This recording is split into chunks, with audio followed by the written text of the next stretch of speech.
magta-try ako dito guys sa bag ko. Sino kayang ilalagay natin? Ano kayang bagay? Eto, yeah, parang ito bagay siya. Wait, paano ito? Ganyan lang pala. So, bali, wait. Diba? Nakakadagdag attraction siya sa bag.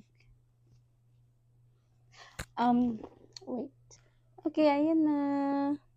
Dalawang ilagay ko, isa-isa. Kasi parang ganun yung uso eh. Dalawa-dalawa sa isang bag.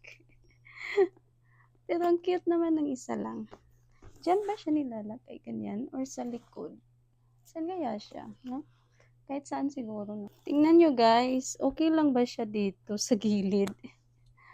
Parang ang pangit. Mas maganda pag nasa harap, ano? So, hindi siguro siya pwede. Sa ibang bag ko na lang.